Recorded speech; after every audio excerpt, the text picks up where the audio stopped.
भरतपुर शहर के सारस चौराहे से लेकर बिजली घर तक बने गौरव पथ का हाल बेहाल है। 5 महीने में गौरव पथ कई बार टूट चुका है। इसके बावजूद भी कोई ध्यान नहीं दे रहा। कहने को तो गौरव पथ है, लेकिन यातायात चौराहे के पास 5 महीने में गौरव पथ कई बार धंसा है, जिससे कई दुर्घटनाएं हुई हैं और आगे भी दुर्घटनाओं का अंदेशा है। इस गौरव पथ से तमाम बड़े अधिकारी गुजरते हैं।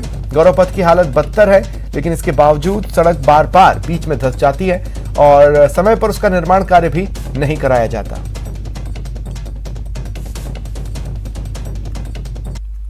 भरतपुर के सारस चौराहे से बिजली घर तक बनने वाला गौरव पथ जो है वो गौरव पथ कहा जाता है, लेकिन गौरव पथ पर जो गड्ढे हैं वो कई बार धंस चुके हैं और उन गड्ढों के कारण वाहन चालकों को जो है बड़ी परेशानियों का सामना करना पड़ता है। अब ये जो तस्वीर है वो मैं आपको दिखाना चाहूँगा। ये वो तस्वीर है जो गड्ढा है कई बार यहाँ पर धंस चुका है और यहाँ से गौरव पथ से होकर के ज़िले के तमाम जो बड़े अधिकारी हैं वो गुजरते हैं, लेकिन इस ओर किसी भी अधिकारी ने आज तक ध्यान नहीं दिया है।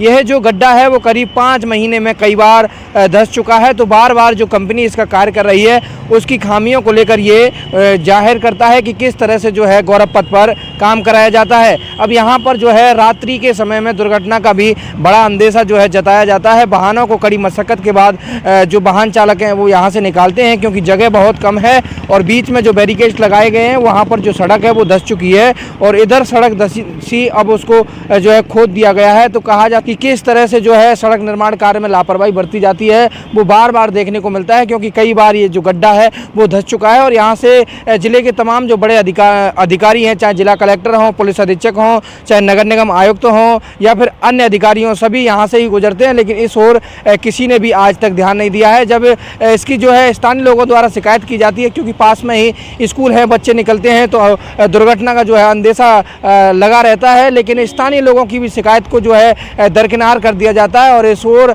अभी तक कोई ध्यान नहीं दिया गया है। यह स्थिति करीब 3-4 दिन से बनी हुई है। अब देखना ये होगा कि कब तक इस गड्ढे का जो है निर्माण कार्य कराया जाता है, ताकि जो वाहन चालक हैं उनको वाहन चलाने में कोई परेशानी का सामना न करना पड़े। दीपक पुरी, न्यूज़ 18, भरतपुर। बारां में 2 साल बाद आज से वन्यजीव गणना शुरू हुई। इसके लिए वन विभाग की ओर से सुबह 8 बजे से जिले के 92 वाटर पॉइंट्स पर तैयारी की गई है। आज आषाढ़ शुक्ल पूर्णिमा को रात में चांद के उजाले की वजह से वन्यजीवों की गणना करवाई जाती है। जिले में इस बार वन्यजीव गणना के लिए सबसे ज्यादा 17 पॉइंट शाहबाद में बने हैं। इसके साथ ही अंता में 12, बारां में 8, किशनगंज में 10, छपड़ा में 10, अटरू में 6, केलवाड़ा में 10, नाहरगढ़ में 8, छिपा बड़ौद में 9 पॉइंट है। साथ ही बारां वन विभाग की ओर से शेरगढ़ में धुलेन नाका में वन्यजीव गणना के लिए केवल पॉइंट बना है। विभाग की ओर से वाटर होल और अन्य जीवों को पेयजल मुहैया करवाने के लिए तैयार कृत्रिम और प्राकृतिक पेयजल स्रोत है, जहां वन्यजीव पानी पीने पहुंचते हैं।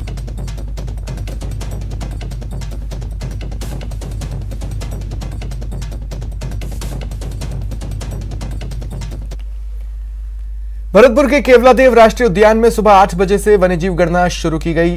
23 वाटर पॉइंट्स बने हैं। सभी वाटर पॉइंट्स पर 2 कर्मचारी तैनात हैं। केवलादेव राष्ट्रीय उद्यान के अलावा बंध बारिठा वन्यजीव अभयारण्य में भी 6 वाटर पॉइंट बनाए गए हैं। इन सभी पर कर्मचारियों द्वारा गणना की जा रही है। वन विभाग ने अतिरिक्त टीमों का भी इंतजाम किया हुआ है।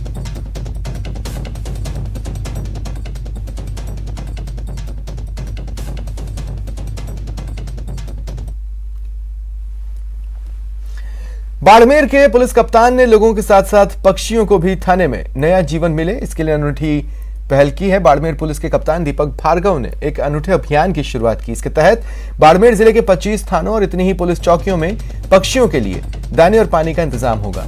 रेगिस्तान में सूरज की तपन के साथ बेजुबान जानवरों और पक्षियों के लिए पानी बहुत बड़े संकट के रूप में सामने रहता है। हर कोई अपनी तरफ से इनके लिए कुछ न कुछ कर रहा है। थाना और चौकी परिसर में हर पेड़ के नीचे 2-2 परिंदे लगाए जाएंगे, जिसमें दाना और पानी रखा जाएगा।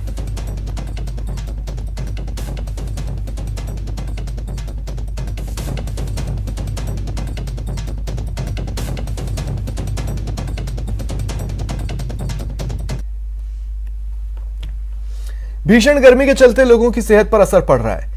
मौसमी बीमारियों के साथ लू और गर्मी के कारण लोग डायरिया के शिकार हो रहे हैं। इससे उल्टी, दस्त और बुखार के मरीज अस्पताल पहुंच रहे हैं। जिला अस्पताल में ओपीडी में मरीज बढ़े हैं।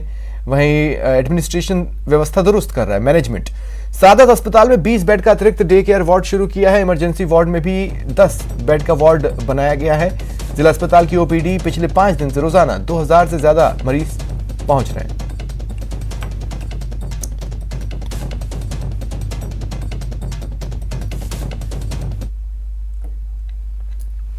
फिलहाल इतना ही, नमस्कार।